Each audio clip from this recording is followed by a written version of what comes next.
Sister Benedicta, how long have you been a Carmelite? A year. 1 year only. What was the reason for the delay? Why didn't you become a nun sooner? Like all of us, I was searching, Colonel. Searching. For what? Truth? The meaning of life? The essence of man? Leave the triteness for the academicians, sister. They thrive on it. We are all searching, you say. What am I searching for? Strength, Colonel. What? Strength. Sister, are you aware of the power I have? The power of life and death? Over you. Over people in Germany. Over people in Europe. Is there a greater strength? You are being evasive, Colonel. You are astute. To what am I evading? You refuse to admit you seek strength because you fear such an admission would belie strength, would be weakness. I will admit your analysis somewhat, but I will not admit your usage of the word strength. What I seek, sister, is idyllic. I have heard the vague terms honor, integrity, sense of purpose, without compromise. I would like to see these terms embodied in a philosophy, or, more important, in an individual. I am like your doubting Thomas. Show me these things that your religion spout about. Goodness, benevolence, oneness with your fellow man, brotherly love, Samaritans, turn the other cheek. Show me. Just one, sister. Show me, and I will bow. You have read of Jesus. He is unreal to me. Just as unreal as Zeus, or Thor, or Neptune, a fairy tale god for the weak and fearful. Show me now, today, on earth, this thing that I seek, this thing that you call strength. You are a bitter man. Indeed, and in my bitterness is my strength. It makes me formidable. It makes me impregnable. It gives me power. It is my strength. And are you free from compromise? I don't pretend to be. I am not bound by ethics because there are no ethics which can bind me. The golden rule is a harmless piece of nonsense for school children. Is it? Show me a man who lives by it, and I will see a fool. If I show you a man who lives by it, you will see the strength you seek. And if I show you a man who dies by it, you will be shamed. Tell me, sister, where is he?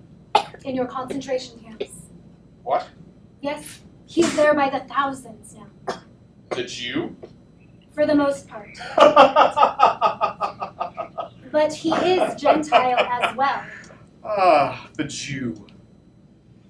The grasping, gluttonous, avaricious Jew. He's the example you would set for me. How naive you suddenly seem.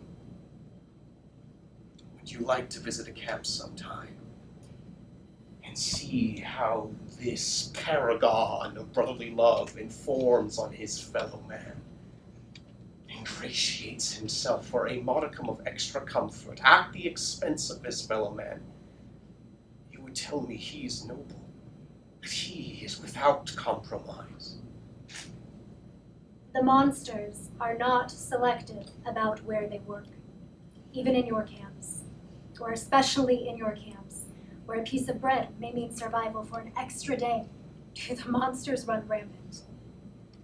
You see this because this is what you want to see, what you strive for, the degradation of the human being.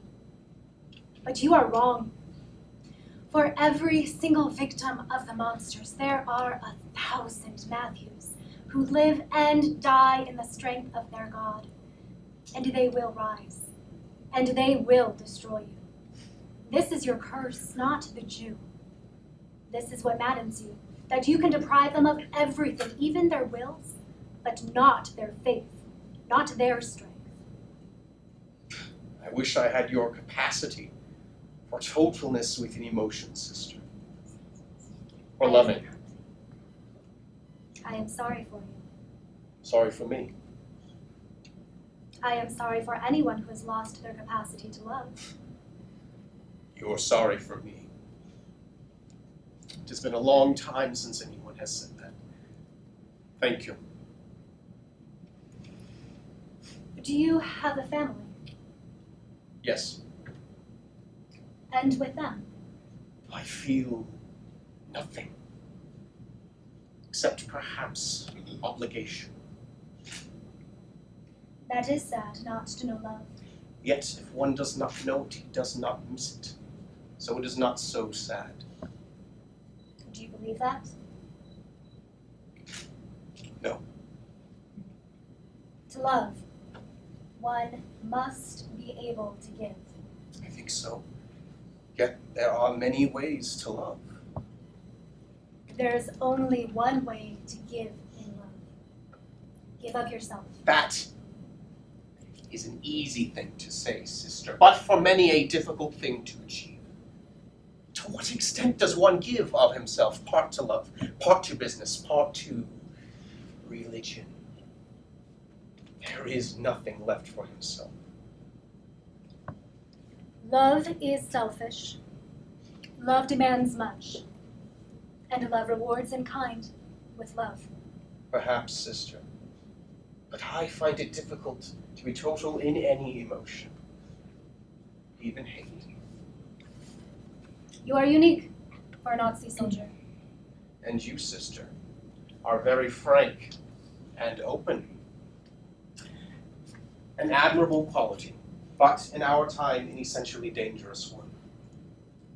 I wonder, sister, are you ever tortured by doubts?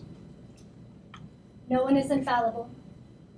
My doubts and weaknesses are a source of great distress for me. That is another thing we have in common. You are distressed. Continually. Sister, you know, I have come here to find the woman Edith Stein. She is a Jewess, who, according to our information, has taken the vows of a Carmelite and is cloistered in a convent. Possibly this one. This does not surprise you. I am surprised. At what I've told you? Or the fact that I know?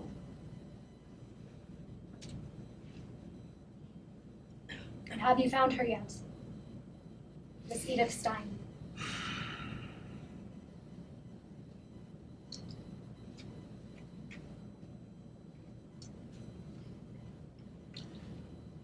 There are many nuns in this convent, sister. At this moment, I've only spoken to Sister Theresia Benedicta. You may go. Thank you. You may go, sister. Sister, I will go on searching. Goodbye, Colonel.